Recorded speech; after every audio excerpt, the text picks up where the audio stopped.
Saravá, jogo de dama, saravá todo mundo. É, a gente aqui resgatando tudo que é possível da nossa cultura, né?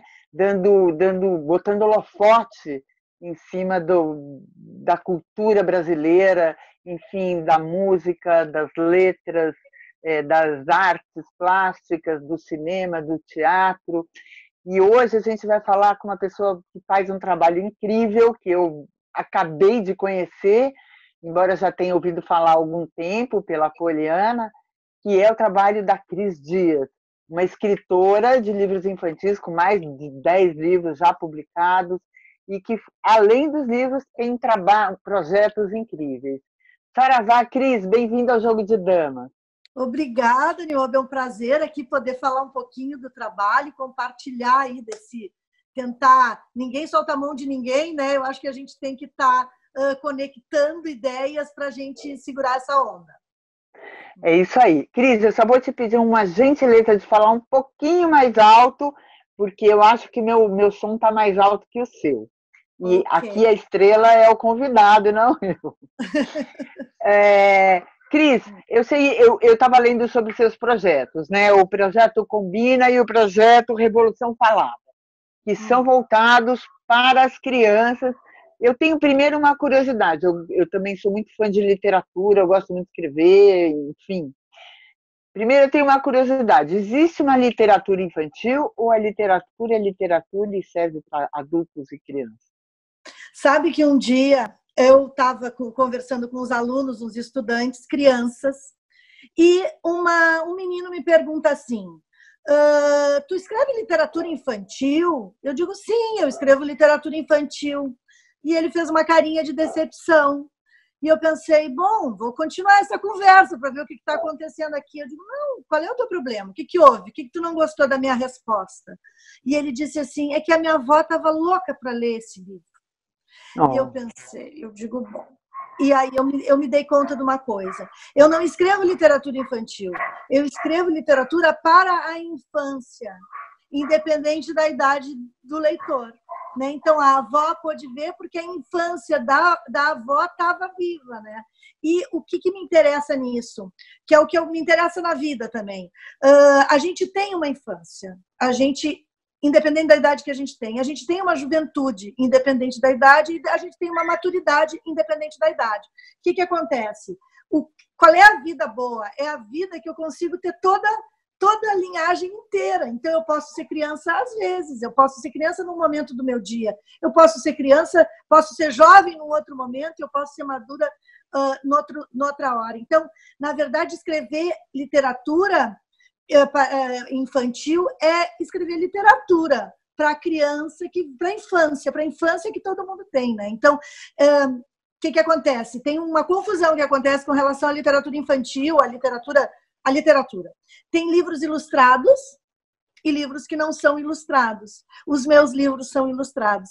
E o que é curioso, inclusive os para jovens, né? Que eu tenho uma linha assim mais voltada para outra faixa, para a juventude e não para a infância, que também é ilustrada. Então, e eu acho que se o dia que eu escrever livros para a maturidade, eles vão ser ilustrados também. Cris, uma curiosidade, você sempre foi escritora ou você virou escritora? Olha, a mãe conta que eu contava histórias para as bonecas, né? Então, eu acho que essa coisa das histórias sempre me acompanhou muito. Mas antes eu tive uma formação, né? Eu fiz letras, eu acho que já enrolada com a literatura, mas eu fui professora por muito tempo. E eu só publiquei, eu só tive autoestima suficiente para publicar perto dos 40 anos. Né? Então, eu tive que ocupar essa minha energia laboral com outra coisa e eu fui para dentro da escola. Eu trabalhei como professora por muito tempo, até que eu consegui me dedicar e entender que eu tinha esse texto dentro de mim que podia ser dito, né? Que podia ser escrito e podia ser compartilhado. Então, eu me tornei escritora com 40 anos. Porque a Adélia Prado, ela também foi uma escritora, se formalizou-se escritora de forma tardia, mas né? Acho que escritor já nasce escritor, né? Ele pode até não escrever, mas ele já nasce, porque realmente é Eu um. acho que a gente é escritor mesmo quando a gente não escreve, né? Eu É, gosto de dizer que escritor é um jeito de olhar para a vida, é um jeito de acarinhar as histórias, de recolher as histórias, né? Acho que o escritor ele é só esse catalisador da história dos outros, né? E claro, exatamente. Ele é um ouvinte, né? Ele é um bom ouvinte. é um peneirão. Ele é um ouvinte e é um fã das palavras, né? Que é uma coisa incrível, né? Eu acho esse encantamento pela palavra escrita, e que eu entro nela como leitora e como escritora, eu acho que esse é um bichinho que pica ali, pode picar tarde, mas na verdade em mim é desde a infância, eu acho, e é uma coisa que me acompanha a vida inteira, e eu acho um companheiro bem bom. É muito bom. Cris, conta um pouquinho para a gente do o que é o projeto Combina, que Bom, você, enfim, é fundadora e gerencia. o que acontece? Eu gosto muito de escrever, me interessa escrever, e eu segui a vida, toda a minha vida de escritora inicial, assim, eu circulei muitas escolas, muitos municípios, conversei com muitos leitores e percebi ao longo de 10 anos que o interesse pela leitura ia diminuindo, assim, gradativamente, né? Aquela criança, aquele jovem se afastando devagarinho. O que eu fiz? Quando essas coisas acontecem, digo, opa, está na hora de prestar atenção para ver o que está ocorrendo. E o que eu fiz? Voltei a estudar especificamente assim sobre os despertares, né? E eu cheguei na teoria do brincar, né?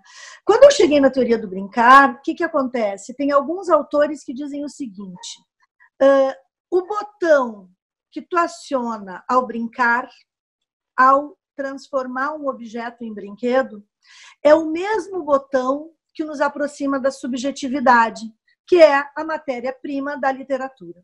Então, se brincando eu acesso esse botão e não tiver acesso a nada além disso, eu vou simplesmente brincar. Mas se brincando eu abro esse universo e eu tenho livros, objetos de arte, instrumentos musicais para dispor, esse meu botão vai ser acionado por ali. O que eu fiz então? Vou colocar tudo isso dentro de uma Kombi, brinquedos, livros, um mini museu e instrumentos musicais, e vou andar por aí, vamos ver no que dá.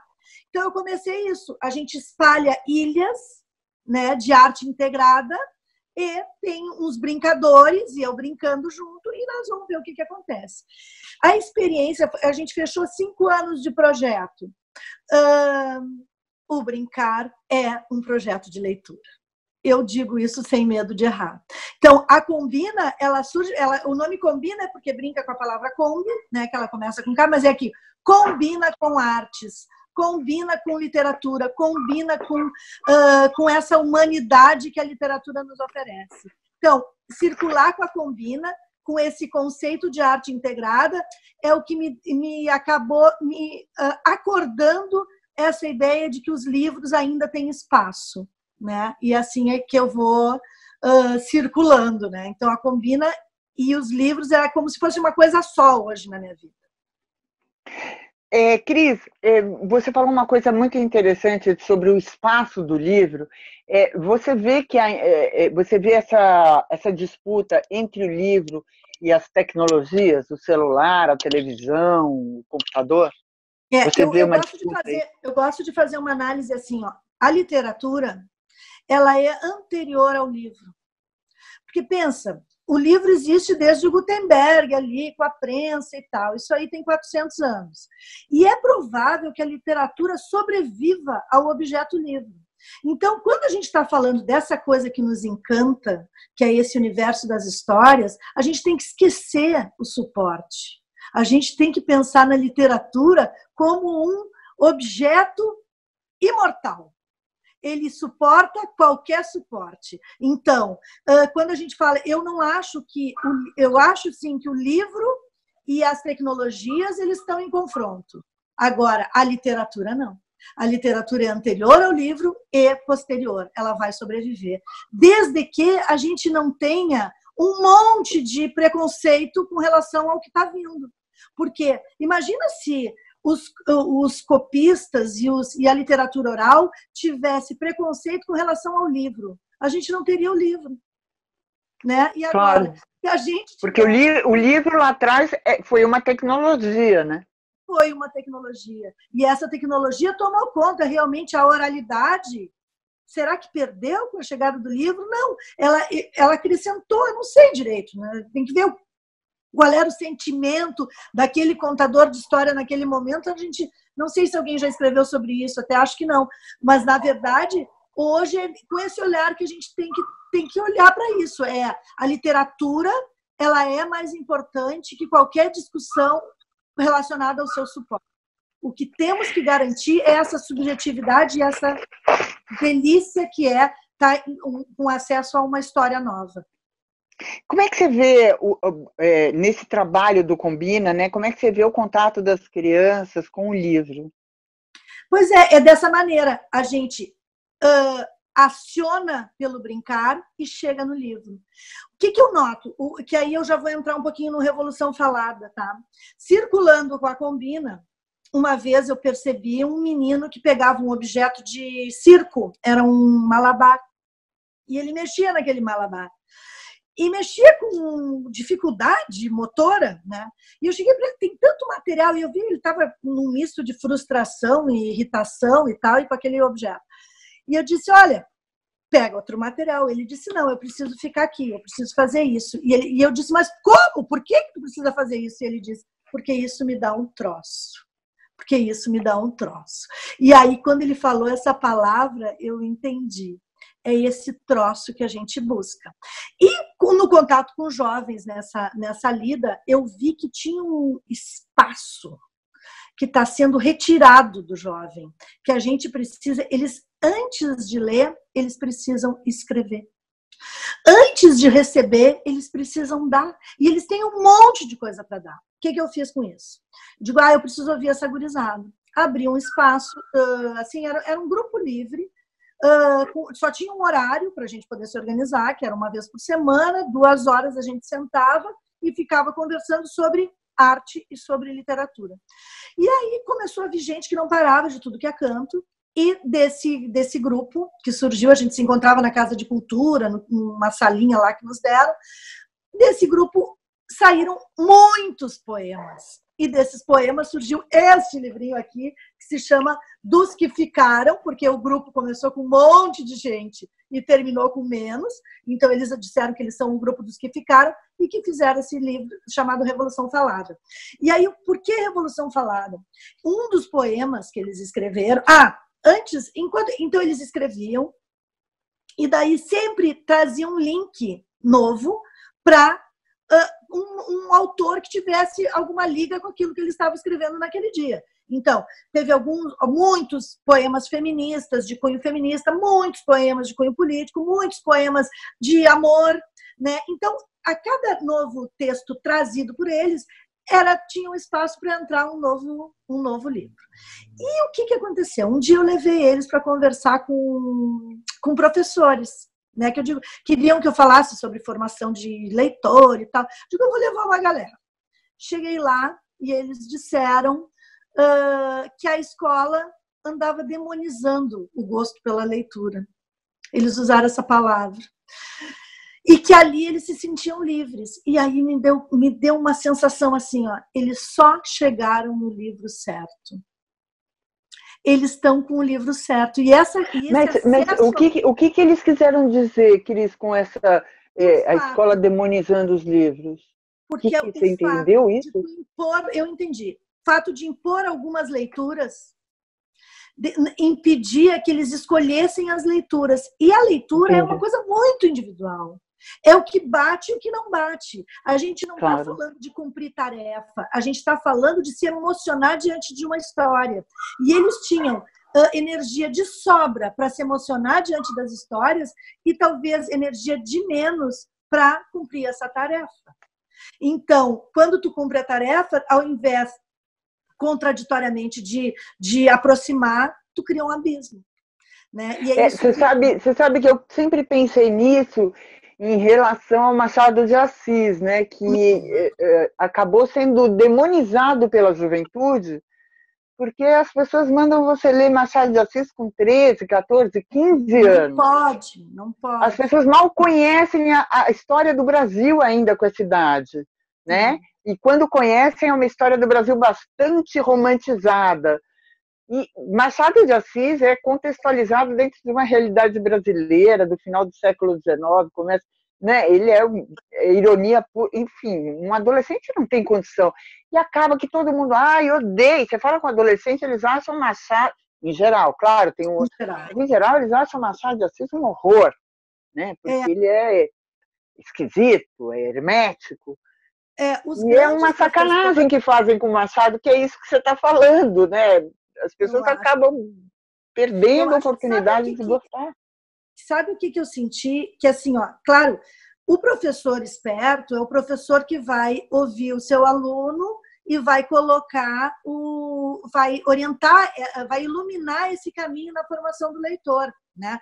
Agora, a gente também tem que pensar naquele leitor que ele não é um leitor escolar. Ele é um leitor, ele vai buscar os livros que ele quiser. Se ele tiver uma carga de leitura intensa, enorme, que tempo ele vai ter para achar que leitor ele é, né? Senão a gente está pensando em leitores escolares. Depois, o que ele vai ler depois da escola, se ele não se... Não, então o leitor, ele vai conseguir esse caminho, e esse caminho é individual. Ele pode ser orientado, ele pode ser cerceado, mas ele é individual, né? Então, isso que eu acho bacana. Mas o que eu gostei muito desse projeto é que eles colocaram a necessidade de escrever, né? E quem escreve e é lido, necessariamente vai se aproximar de uma leitura. Deixa eu te ler um trechinho de um dos poemas que Por favor, por favor. Olha só. 15 anos tinha o Felipe quando escreveu isso. Felipe Dias, mas não é meu parente. Ele é um menino que chegou, ele estudava no Santa Inês. Olha só, é o que deu origem ao nome do projeto. Ele termina, ele está falando sobre como que ele está vendo a questão política. E ele chega no final, ele encerra o poema dele dizendo assim: o povo tem que se manifestar, por seus direitos protestar, e nunca deixar de acreditar que a vida, por mais difícil, de algum modo pode melhorar. E a guerra que hoje é travada a guerra que hoje é travada pode não ser com escudo e espada, mas a população não pode ficar calada. Manifestem-se, pois muito além de uma revolução armada, precisamos de uma revolução falada. Eu acho que é isso. Nossa, profundo, enfim, né? Esse menino, quando ele leu isso pela primeira vez, num dos nossos encontros, eu digo, é isso, a gente tem que dar espaço para fala. E essa fala, ela é livre, ela é independente, ela é sossegada e ela é de cada um. E é isso que vai nos salvar como leitores, eu não tenho dúvida, mas nos salvar como humanidade. Esse espaço, esse guri tinha que ter espaço para saber quem ele é. E se ele não usar o que a gente tem de mais precioso, que é as palavras, o que ele vai usar? Né? Então é isso, garantir o espaço da palavra. E eu acho, hoje não tenho dúvida, da palavra escrita produzida, da palavra nova. E depois a gente chega no Machado, que a gente bem entender, mas a gente precisa dessa palavra não dita, essa palavra que é inédita, essa palavra de autoria. Se a gente não garantir isso, a gente não vai fazer projeto nenhum.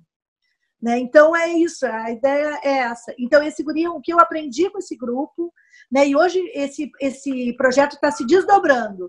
Bibliotecários, eu me encontrei essa semana com bibliotecários do município de Porto Alegre, cada bibliotecário levando para suas escolas e fazendo com seus mediadores de leituras das suas bibliotecas. E depois a gente não sabe direito onde vai chegar essa onda, mas vamos dar espaço para falar. Para falar escrevendo, para falar falando, para falar digitando, mas para falar. E esse espaço tem que ser compartilhado. Poxa, que legal, que trabalho incrível, Cris, e importante. outro dia mesmo, eu estava comentando a importância da palavra, eu fiz até um vídeo sobre isso. Eu estava num Uber, e o cara estava ouvindo umas músicas, essas músicas sertanejas, que, enfim, que são letras horríveis, né? De uns amores de traição, de violência, de arranco seus cabelos e te rasgo inteiro, enfim, uma coisa horrorosa. E eu quieta lá no carro, assim, pegando no celular, fazendo minhas coisas, tal, até que entrou uma música que dizia assim: use sua boca apenas para me beijar.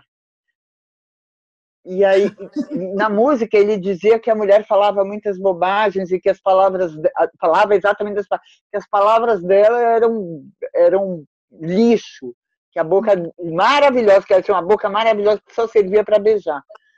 E aí eu comecei a ficar brava com o motorista, acabamos nos desentendendo, ele me xingou de feminista. Eu até brinquei que se demorasse mais um tempo lá no Uber, ele ia me chamar de comunista também. Mas, enfim, é incrível como o poder da palavra, né? Como a palavra incomoda também, né? Como a palavra é ferramenta como desse menino, esqueci o nome, desculpa, Felipe. Maravilhoso, o Felipe, de uma expressão até do teu silêncio, né? A palavra, às vezes, é uma expressão até do teu silêncio. Enfim, a importância desse trabalho, Cris, é enorme, você sabe disso. Quais as perspectivas agora, diante desse país em que a cultura está sendo devassada? Sabe que essa semana a Cristina Kirchner me ensinou uma coisa nessa prévia que ela ganhou, né? E o povo estava na rua. E, de repente, ela diz assim, ó, eu só estou aqui porque vocês estão juntos e organizados. Como é que isso entrou em mim? Eu digo, nós vamos ter, sim, que quando a roda girar, a gente está com essa galera pronta e ativa, e com essas palavras todas no lugar certo, essas palavras todas com o significado certo, porque eu acho que o grande rolo que a gente está vivendo é que as palavras mudaram os significados das palavras, né? A gente está vivendo tudo ao contrário, e eu acho que a gente tem que, quem já viveu isso antes e quem está vendo o cenário que está pintado, a gente tem que tentar, sim, se reunir, falar sobre isso, conversar e garantir o espaço das palavras. E garantir o espaço que ainda... Sabe a conquista do herói? Ele está lá agarradinho no pé de oliveira e a gente vai ter que se agarrar no pezinho de oliveira porque é o que a gente tem. E a gente tem o pezinho de oliveira. E é isso, e é assim. E conversar contigo aqui é um pezinho de oliveira. E ouvir o Felipe poetar é um pezinho de oliveira, e assim a gente vai indo de pezinho em pezinho, daqui a pouco a gente está com a árvore de pé de novo. Porque se a gente não usar o pezinho de oliveira, aí sim que a árvore não vai crescer outra vez. Né? Então eu acho que a gente tem que usar esse espaço e tem que saber que a gente está falando sério e que a gente... Não vão tirar a autoestima da gente de novo, não tem direito, sabe? E eu acho que é isso que a gente tem que garantir, que a gente pode. Cris, queria te agradecer muitíssimo a tua gentileza, a tua disponibilidade, a beleza do teu trabalho. Como brasileira, eu tenho muito que te agradecer, porque é exatamente esses pezinhos de oliveira, né, que na imagem bíblica era a esperança, né, da terra firme, do nosso território, né, da conquista do nosso território. É muito importante a gente ter esse tipo de trabalho, divulgar aqui no Jogo de Damas esse tipo de trabalho. Queria que você deixasse um recado, como é que as pessoas te acham, como é que elas acham teus livros. Sim, não, eu estou aqui, eu estou em Porto Alegre, minha porta está aberta, mas dá para me achar pelo site, né? Eu tenho, o meu nome é Cristina, mas o site é Cris Dias, é com H esse meu nome, e tem o nome do Projeto Combina, que também a gente consegue acessar, projetocombina.com.br, o Combina é com K, e que está ali tudo que eu faço, os livros estão ali, e quem quiser conversar comigo, mas eu gosto mesmo de tomar café. Quem quiser pode eu também, Cris. Eu também amo tomar café batendo papo. Nossa, é maravilhoso. Conversa de cozinha, sabe? Eu também amo. É isso aí. É isso aí, gente. Saravá Cris Dias, escritora, que esteve aqui com a gente, plantando mais um pezinho de oliveira, trazendo esperança, mostrando que a gente tem, sim, nosso território a conquistar. Eu agradeço a todo mundo que acompanhou esse vídeo. Convido a todos, mais uma vez, para se inscrever no canal Jogo de Damas JDD, no YouTube e no Facebook. Compartilha nossos vídeos, convide as pessoas para conhecer, dá joinha, enfim, dá o sininho para receber as notificações. Mande sugestões, interajam com a gente, com os nossos convidados, porque é para isso que a gente está aqui. A gente está aqui também para plantar aqui o nosso pezinho de oliveira. Um beijo, saravá, Cris. Obrigada, Poli. Querida. Tchau. Tchau. E nessa aventura eu descobri que o ler e o brincar fazem parte do mesmo lugar, nos ocupam do mesmo jeito. E se alguém não quer fazer nada, há de querer brincar. E querendo brincar, eu disse, mas como assim brincar? O que é brincar? E o que eu percebo? Que brincar é um aprendizado. A gente pode ter uma sociedade onde não se brinca. É só tirar o espaço, o tempo e a possibilidade para isso. Isso, para mim, foi arrasador. A gente pode, sim, construir uma sociedade onde não se brinque. E se não se brinca, não se acessa mais o botão da arte.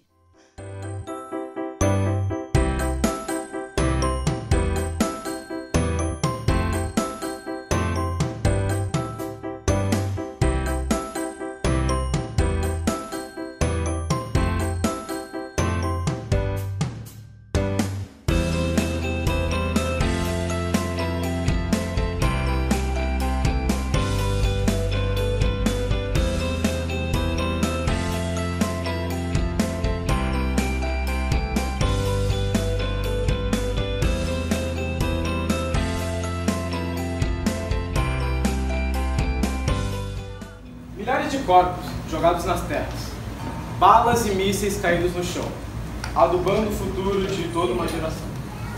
Sou feita de letras, palavras, verbos. Sou feita de poesia.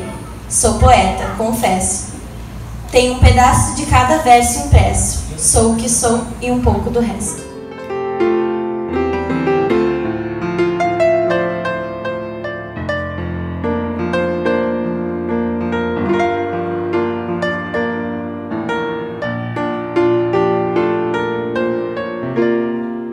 Coração de estudante.